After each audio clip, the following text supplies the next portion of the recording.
Vadir, tudo bem? Tudo bem, Mauro? Bom dia. Bom dia aí a todas e todos. Bom dia. Como perguntou o Lindbergh, será que eles vão ter coragem de chamar o Flávio Dino de novo para qualquer comissão na Câmara? Ele passou como um trator em cima dos bolsonaristas, né, Vadir? Impressionante. Mauro, acho que vou ter que pensar aí mais de duas vezes, né? Mauro, É. o que, momentos cômicos à parte, mas o que aquele depoimento, o que aquela audiência mostrou é o despreparo moral, político, intelectual, da extrema-direita, né? Eles são valentões de internet. Quando são confrontados na política, né? Quando eles cometem o erro de tentar trazer aquele universo que eles constroem na internet na arena política, aí eles se lascam, né? Porque eles não têm preparo retórico, não têm preparo intelectual, não têm preparo político, não têm, são despreparados, né? Então, o que se viu ontem foi de fato, né? Foi muito divertido. Ali o embate do Flávio com aquela turma, né? Porque eles não tinham uma estratégia, não tinham nada. Se aferraram, você vê que as perguntas eram praticamente as mesmas. Uhum. Entraram muito na questão da maré, tentando associar o Flávio Dino ao tráfico de drogas, que isso é um negócio absolutamente despropositado, né? E, então, é isso, né? Foi com esse pessoal aí que o Brasil, foi por esse pessoal que o Brasil foi comandado aí por 4 anos. Agora, eu acho, Vadir, que para além, né, como você falou, né, dos aspectos até folclóricos, né, da sessão de ontem, né, do divertido, acho que tem um aspecto importante do ponto de vista do cenário político, que é a chamada psicologia social ou psicologia política. Acho que essa performance do Flávio Dino ontem, a marca, ela anima, né? Ela nos recoloca na ofensiva depois da semana passada, foi uma semana difícil para o governo Lula e a esquerda, e acho que o depoimento do Tacla Duran e o depoimento do Dino, eles recolocam a esquerda numa ofensiva, dão ânimo, juntam as tropas. Acho que desse ponto de vista foi muito relevante também, né? Para além de todos os aspectos que você já mencionou. Né? Não, sem dúvida, Mauro, né? Sem dúvida. Foi uma oportunidade, eu acho que eles montaram uma armadilha para eles próprios, né? Com essa convocação do Flávio Dino. E isso, de fato, as pessoas, a militância, né? Gente que mitifica muito essa turma, né? Acha que essa turma tem superpoderes. Você viu ali, né? Aqueles deputados patéticos, deputadas patéticas, né? Não sabem formular uma frase, né? A deputada lá, Paraná, lá, a Conja, né? Para construir um entendimento simples, né? Precisa ler, que não consegue fazer se não ler, né? Então foi, Flávio Dino é um quadro preparado, experiente, enfim. Aí, como se diz na gíria, deitou e rolou. É isso aí. Antes do Flávio Dino, Tacla Duran. Qual a sua avaliação sobre o depoimento do Tacla Duran e das repercussões? Né? Ontem, o juiz Eduardo Acre pediu urgência à Polícia Federal que inicie investigação sobre a acusação de extorsão contra Moro e Dallagnol. Não, pera lá, antes de falar disso, Adi, na véspera, anteontem, o tal do Deltan Dinheirol passou o dia inteiro no Twitter pedindo para as pessoas mandarem sugestões de perguntas, que ele ia acabar com o Dino, que isso, que aquilo. Ele saiu de fininho no meio da sessão, saiu de fininho, fugiu. Impressionante, né? São Olha, os corajosos do Twitter, né? o Dallagnol, né, sempre foi um falastrão, né? Ele, quando procurador da República, além dos poderes, além das prerrogativas que a Constituição atribui a um procurador da República, ele tinha outros poderes, né, concedidos pela mídia, concedidos pelo poder econômico, para construir, juntamente com o Sérgio Moro, o estado de exceção que foi a Lava Jato. Então, era um valentão, né? Era um valentão. O galinho garnizé da Lava Jato. Ontem, encolhido lá na cadeira, eu estava bem de olho nele, né? Eu estava bem de olho nele. E a falta que me faz aí não estar no parlamento é exatamente não poder confrontar essa turma. E, num dado momento, ele pensou melhor e pagou 20, né? E se mandou. Se mandou de fininho, né? Acho que o único que percebeu ali tanto a presença quanto a ausência dele fui eu. Mas ninguém notou, né? Pois é. Só eu. Verdade. É. Um monte de gente dizendo, não, ele não foi, acabou não indo, devia estar com problema de saúde, mas eu vi a sua anotação ontem que você viu ele saindo. Né? Eu fiz essa homenagem a ele. Eu notei a presença obscura dele, né? A presença irrelevante dele e a sua retirada, né?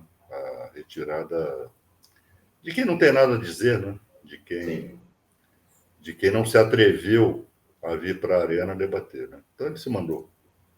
Odir, Tacla Duran, você é uma figura fundamental nessa história do Tacla Duran. Eu lembro de você e Pimenta indo na Espanha para conversar com o Tacla Duran, né, que o Moro recusou-se a ouvir durante o processo todo, e decretou a prisão dele. Por sinal, você e Pimenta tiveram dois momentos chaves ali.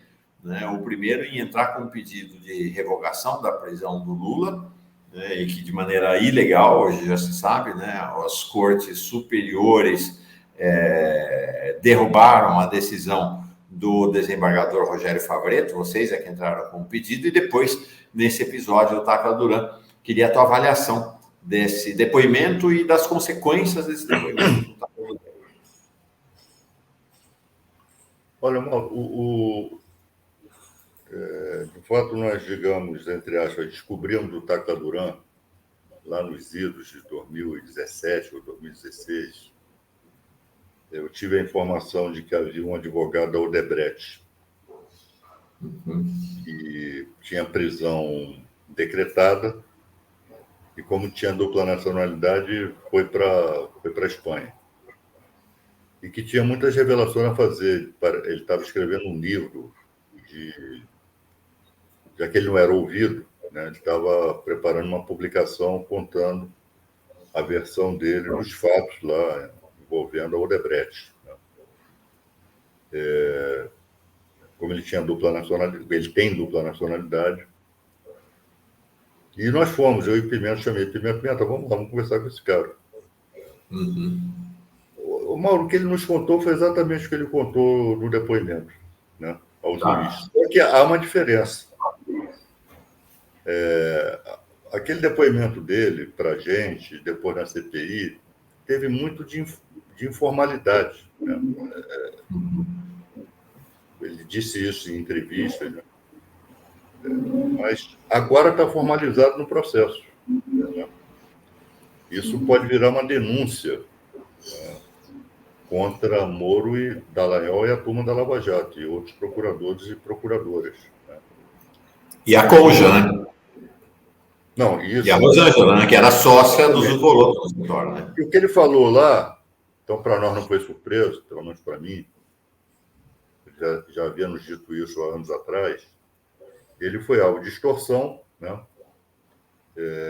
A conversa era 5 milhões de dólares, pagar 5 milhões de dólares. E o interlocutor dele foi esse Zucoloto, que vinha a ser sócio da Rosângela Moro. Né? Ele, no primeiro momento, ele desembolsou 600 mil dólares, ou 600 mil reais, aí não me lembro. A diferença é grande, né? Mas na conta de um advogado de lá, também sócio da Rosângela Moro, Mário Arnes, se não me engano. Mário Arnes. Sobrenome Arnes. E depois ele decidiu, e o Zucoloto falava em nome do Dedê. D de dado, DD. Não sei se DD quer dizer Deltan Dallagnol. A investigação vai ter que dizer que é DD. Né? Aham. E troca de e-mails, enfim, ele está documentado. Ele juntou essa cópia dessa troca de e-mails e diálogo por WhatsApp. Ele está tudo juntado lá, além, aí sim, isso é uma novidade, ele juntou provas também de que outras pessoas foram vítimas de tentativa de extorsão. No mesmo sentido, sempre em nome do escritório da hoje deputada Rosângela Moro. O juiz Eduardo Apio, corretamente, ante a menção dos nomes de Sérgio Moro e Deltan Dallagnol, que estão ocupando cargo no parlamento, ele suspendeu e remeteu as peças ao Supremo Tribunal Federal, no caso ao ministro Ricardo Lewandowski. E o Supremo, né, como manda a Constituição, já que eles têm foro privilegiado, é o Supremo quem vai comandar essa investigação. Então, foi um depoimento importante, né? Repito, a diferença agora é que agora está formalizado, né? Foi levado ao conhecimento da Justiça e, obviamente, isso vai dar margem à investigação, né? Comandada lá pelo relator do processo lá no Supremo Tribunal Federal. Isso marca uma diferença fundamental, né, entre Eduardo Apio e Moro, que é entender o seu chamado limite jurisdicional, né? Na hora que tocou em alguém com imunidade, falou, bom, vamos parar e eu vou remeter lá para o Supremo. Parece que foi também ali, se a gente está falando de aulas hoje, né? Ontem tivemos uma aula de política e direito constitucional e de código do direito de processo penal, por Flávio Dino. No caso do Eduardo Apio, também foi uma aula prática sobre direito processual e limites da jurisdição, né? Fez o contrário do que o Moro tinha feito. Exato. Esse paralelo é interessante, importante, porque mostra a disposição dos dois, né? O Eduardo Apio apegado à lei, apegado à Constituição, né, que segue o rito que a Constituição e as leis determinam, e Sérgio Moro estava ali comandando uma organização criminosa, né, chamada Lava Jato, e não tinha qualquer tipo de preocupação com contenção por parte do Estado, né, contenção constitucional, contenção legal, né? Ele ignorava tudo isso. Daí ter se cunhado a expressão República de Curitiba. Uhum. Que tinha suas leis próprias, tinha seu código próprio, tinha sua Constituição própria. Né? Então, essa é a diferença entre um juiz legalista e um juiz fora da lei. Uhum. Moro era um juiz fora da lei. Sim. Uma questão importante, que me parece que não foi o tema do depoimento, mas que abre isto, que é algo também que vem persistentemente acompanhando o processo da Lava Jato, que é a constituição da chamada indústria da delação premiada. O que as investigações preliminares indicam que você tinha um grupo de advogados que, quando a vítima... digo vítima porque eram verdadeiras vítimas, né? Depois de submetidos a processo de interrogatório com tortura psicológica de toda sorte feito pela Polícia Federal e pela turma liderada pelo Deltan Dallagnol, em que a gente ouve relatos de ameaça assim, você vai ter pena de 30 anos, você vai ficar 10 anos preso, vocês imaginam o que é esta ameaça, você está liquidado, era nesse nível, ofereciam a delação premiada. Quando a vítima concedia em fazer a delação premiada, já dava a lista dos advogados que costurariam a delação premiada. Um dos integrantes era os dois desses integrantes eram o Zuccolotto, sócio da Rosângela, e o Marlos. né? Marlos Arnes, né? Terrível, né? Para a memória de Dom Paulo Evaristo Arnes, ele é sobrinho neto de Dom Paulo. Mas é isso, né? Acho que tem uma outra investigação, além do caso específico do Tacla Duran, que é essa questão da indústria da delação premiada, e que se pediram 5 milhões para ele, se ele integrou 600 mil, em princípio, outros que fizeram delação premiada podem ter entrado nesse mesmo circuito, né, Valdir? E aí, onde é que está esse dinheiro? Onde é que está o dinheiro da chantagem? Isso também deve ser objeto, né, de uma investigação séria, de uma investigação profunda, né? Porque isso mostra também que, infelizmente, os advogados tiveram seu papel nessa história das trevas, né? Alguns advogados... Tem advogado, mas se especializou em delação premiada, só faz delação premiada, não defende mais seu cliente. Só faz delação premiada. E ganha dinheiro com isso. E não é pouco. Né? E convencem seus clientes a... você só se salva aqui delatando. Então, isso é algo que a OAB, né, quem preza a advocacia, quem ainda tem na advocacia que era praticada por Sobral Pinto, né, por Heleno Fragoso, por Evandro Lins e Silva, né, e outros grandes nomes aí da nossa profissão, deve se preocupar com isso. Né? O advogado que perdeu aquele punch, aquela determinação de defender, né, o seu cliente, a sua cliente, né? E vai pelo atalho fácil da delação. Né? E isso, obviamente, daí nós temos cunhado essa expressão indústria da delação, ela foi aperfeiçoada pela Lava Jato. Era o cenário perfeito para esse tipo de expediente. Né? Você tinha ali um grupo comandado por um juiz, né, de procuradores e procuradoras dispostos a burlar a lei, né, e agora a investigação vai dizer se enfiaram dinheiro no bolso. Né? O Moro Dallagnol ganha muito dinheiro com a Lava Jato. Deixa eu te fazer uma pergunta. O que acontece agora? Porque o Eduardo Apio mandou para a Polícia Federal, pediu abertura imediata de investigações. Eles têm imunidade parlamentar. Como é que é o trâmite agora? A Polícia Federal precisa requerer ao Supremo a abertura das investigações? Como é que essa bola entra em campo na esfera do Supremo e da Polícia Federal? Olha, Mauro, eu entendo que quem deve comandar essa investigação é o Supremo Tribunal Federal. Tá. No caso, aí, o ministro Lewandowski. Vai se criar aí, em pouco tempo, um imbróglio que o ministro Lewandowski se aposenta. Exatamente. E, aliás, anunciou que vai antecipar a aposentadoria para depois da Semana Santa.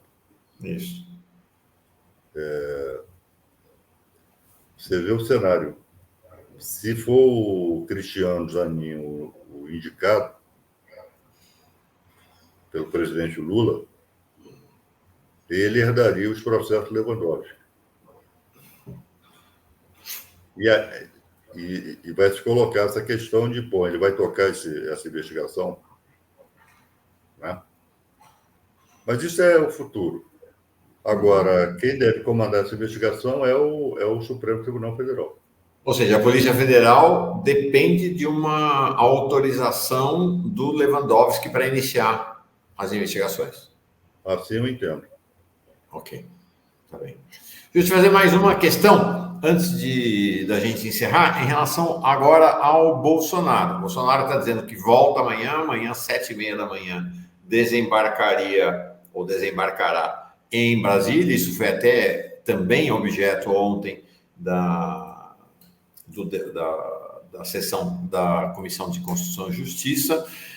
Ontem houve em Brasília uma reunião da Polícia Federal e das autoridades de segurança do Distrito Federal, porque ele chega às 7h30 da manhã em Brasília, para discutir o seguinte: na hipótese de ser decretada a prisão de Bolsonaro, ou dele ser convocado a depor imediatamente quando desembarcar no Brasil, qual o esquema que a gente monta? Isso não quer dizer que ele vai, que nem uma coisa nem outra vai acontecer, mas acho que as polícias estão sentindo o clima e estão buscando se preparar para um cenário desse. Você vê, porque me parece que Bolsonaro não tem mais foro privilegiado, então, a rigor, o juiz de primeira instância pode decretar a prisão. Como é que você vê esse cenário jurídico da volta do Bolsonaro?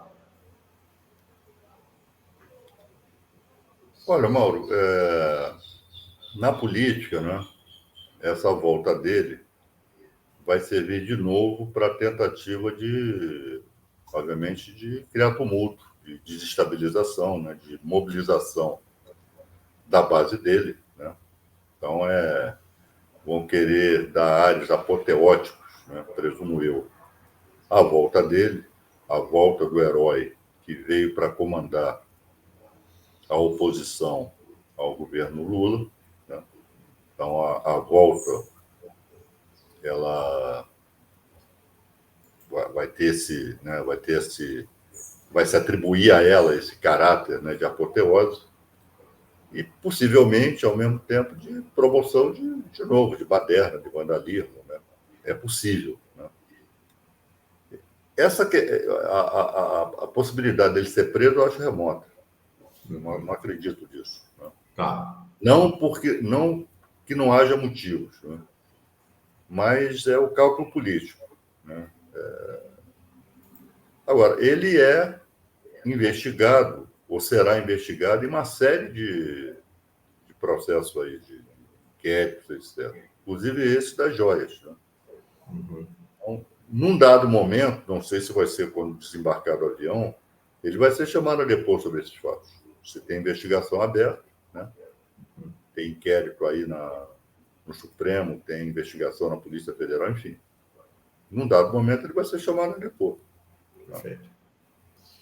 Sempre difícil pedir parecer para advogado no ar de um tema que não é o tema da sua atividade. Nesse caso, você nem está advogando, né? Secretário Nacional do Consumidor do governo Lula. Mas, em tese, ontem teve mais essa revelação do Estadão, né, que tem feito de maneira realmente, tem uma dupla de repórteres, a Adriana Fernandes e mais um repórter que tem conduzido de maneira primorosa essa apuração do caso das joias.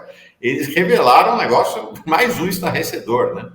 A fazenda do Nelson Piquet em Brasília é o depósito, é onde Bolsonaro esconde, aparentemente, centenas e centenas de presentes que recebeu.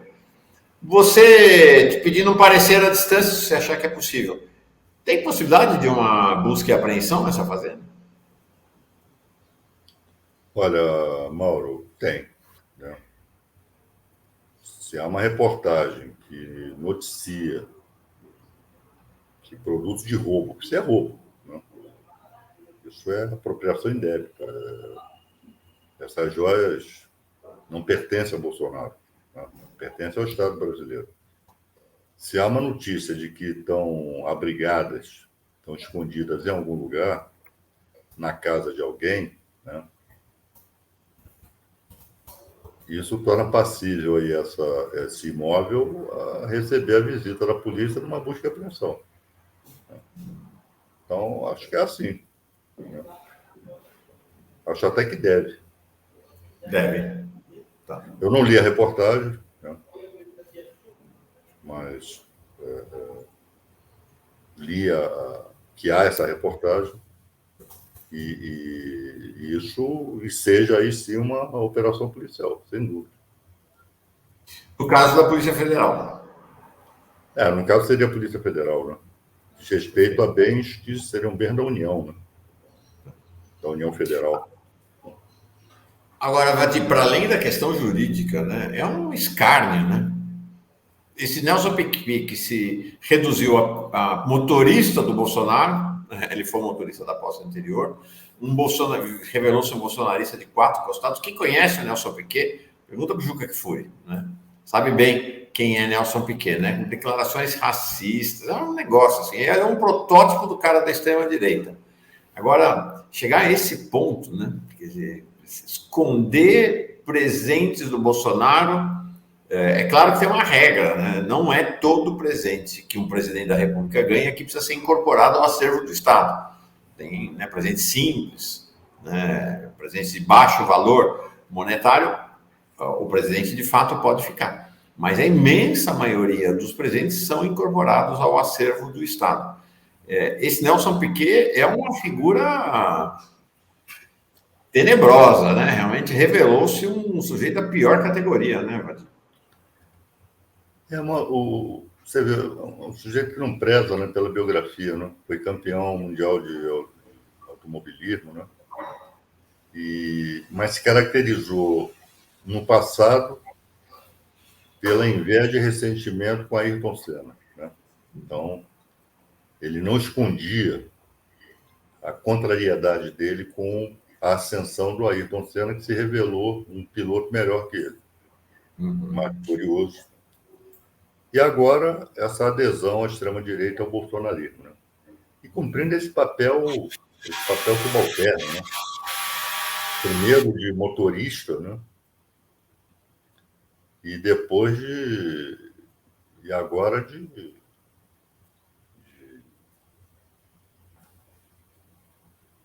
oferecer a sua casa, uma propriedade sua, para esconder, para abrigar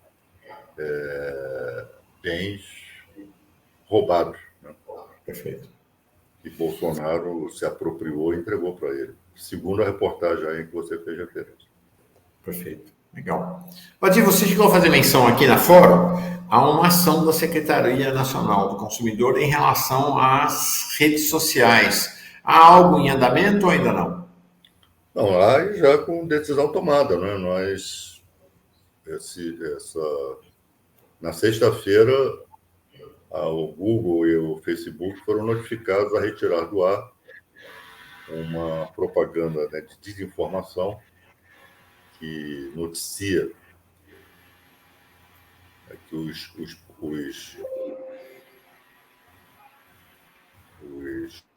proprietários de cartão de crédito podem ter seu dinheiro devolvido pelo Banco Central. O Banco Central já havia desmentido isso.